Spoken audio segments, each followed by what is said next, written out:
Greetings to you from wherever you're watching us. It feels good to be here on a special day like this. I'm Yemi Adebayo. First of all, I want to say Merry Christmas to everyone. I hope you're enjoying the holidays, and that's why we're here to make sure we take you on a trip across the money spinning world of sports and do our best to entertain and inform you while we go along with the show.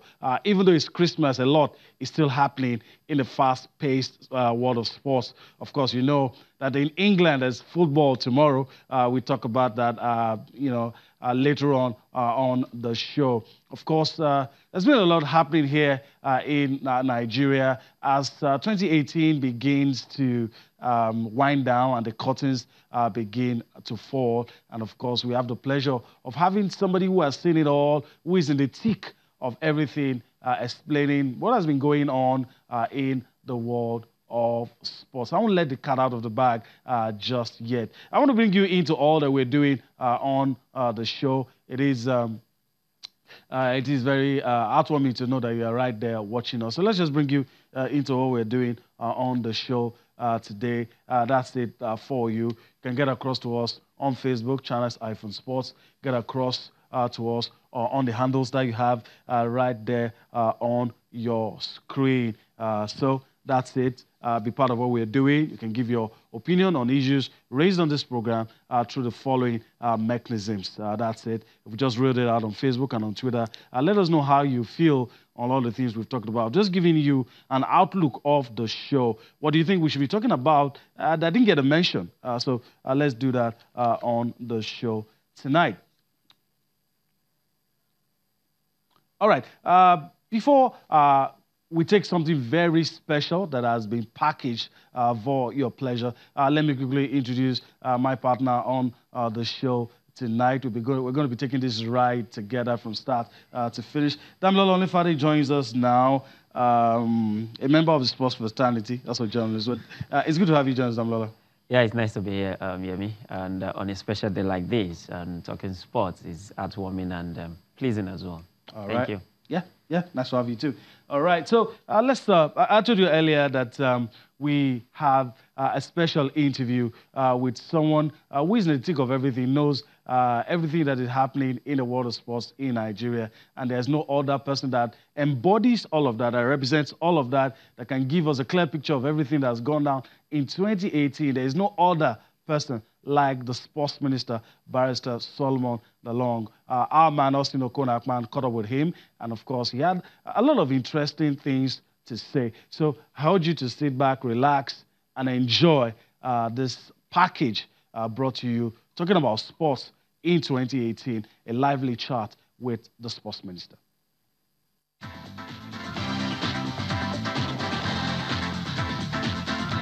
This is my team, and my team makes me.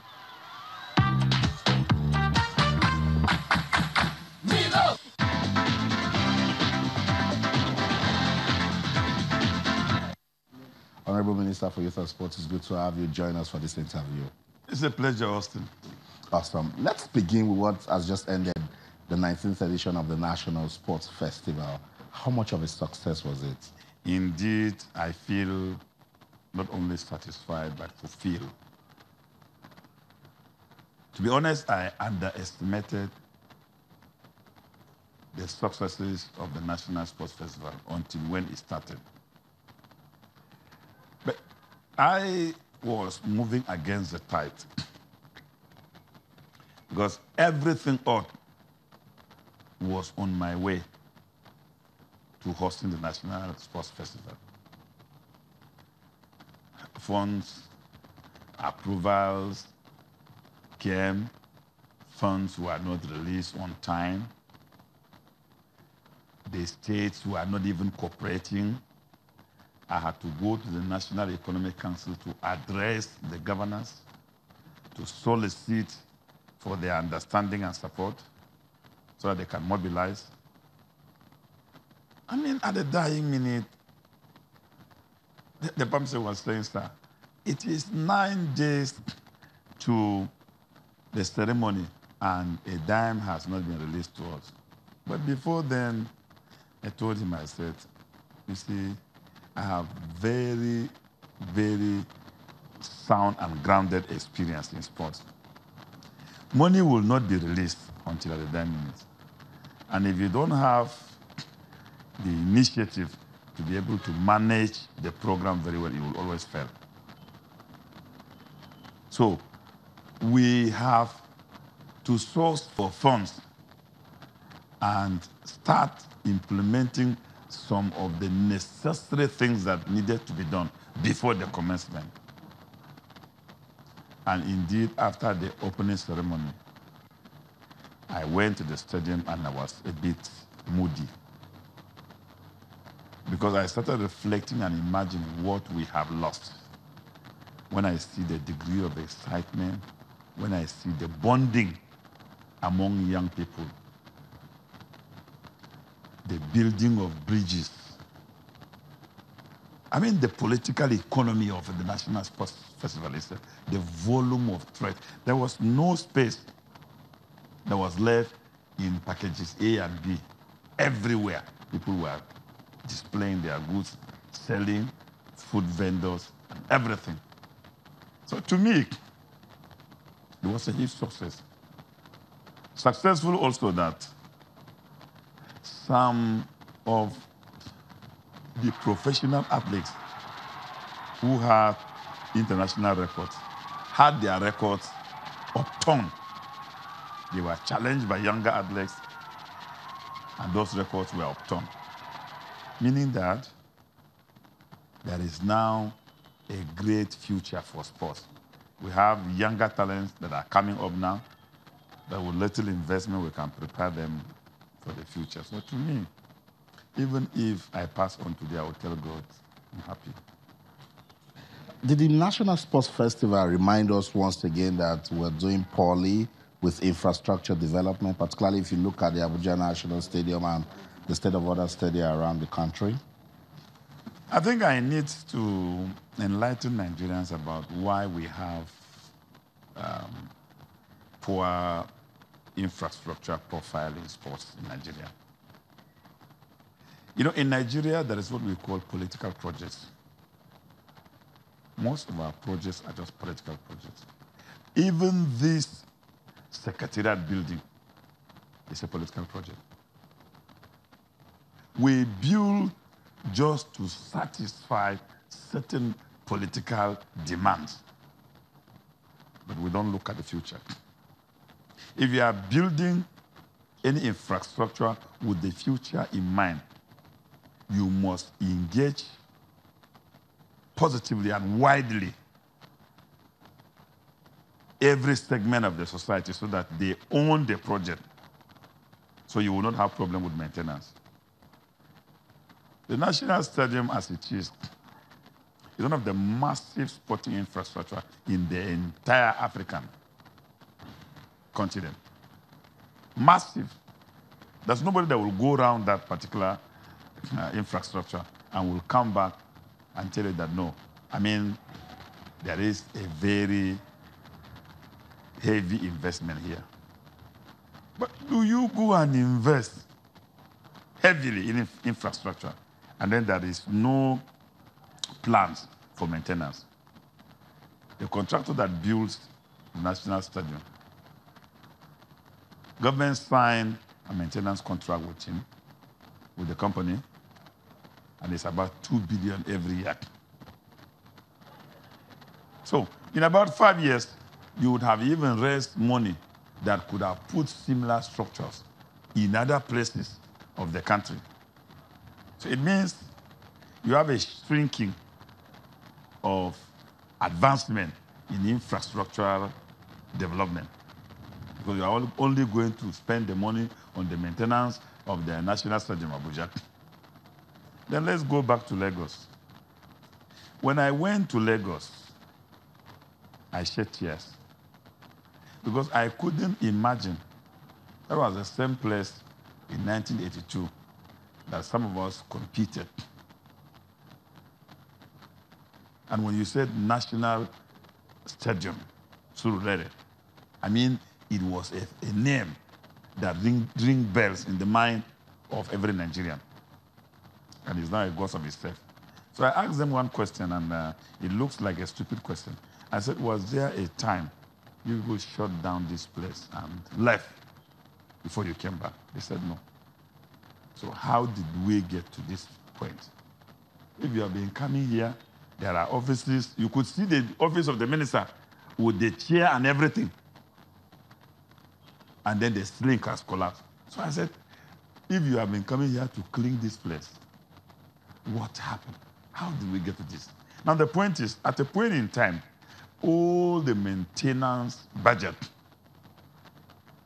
were just shared, and this infrastructure was neglected, because even if they were painting one office every year, we would have had in the National Stadium now over 16 offices that would have still been in place. If they had taken either one gymnasia or an indoor sporting district that they maintain yearly with the yearly budget, I mean, substantially, the infrastructure would have been very, very useful to us today, as it is now.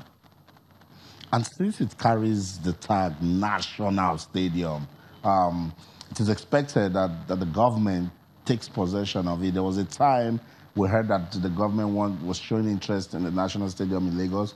What stage are we now?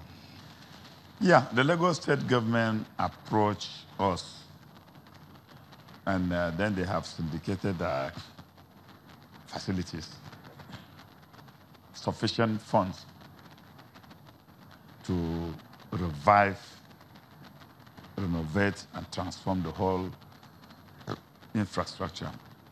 But politics came in. You see, this is a very funny country. Kaduna was taken over and handed over to Kaduna State Government. Bauchi was taken over, handed over to Bauchi State Government. Enugu. Now the Lagos State Government has indicated interest. And I discussed with the acting president then, and he gave the approval and said, the only thing that federal government will not part with is the name. The name must not change. But Lagos State Government can put in their investment in a partnership properly documented for us to revive that place. And the day we visited and inspected the facilities, a lot of economic activities pick up within Surulere. All the hotels, some renovations started going on, because, I mean, there is a sporting economy around Surulere that the people are familiar with. But the politics of this country, people came in and trying to, and at the end of the day, the Lagos State Government was harassed, and the soft pedal on the issue. But I assured the governor that if he's willing, I'm willing. Because, you know, I'm like a bulldozer.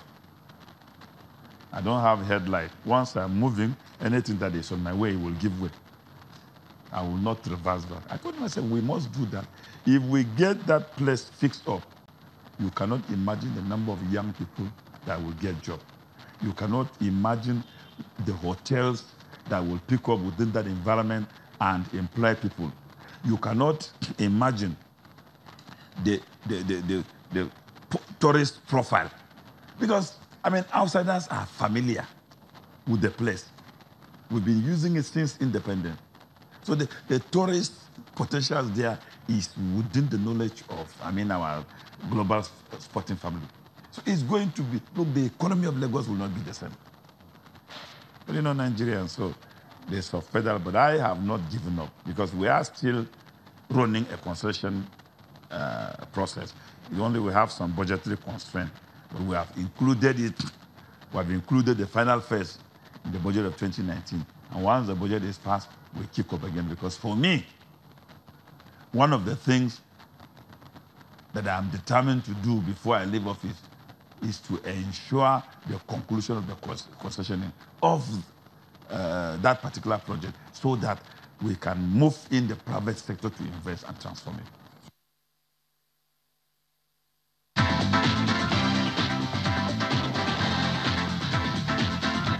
This is my team, and my team makes me.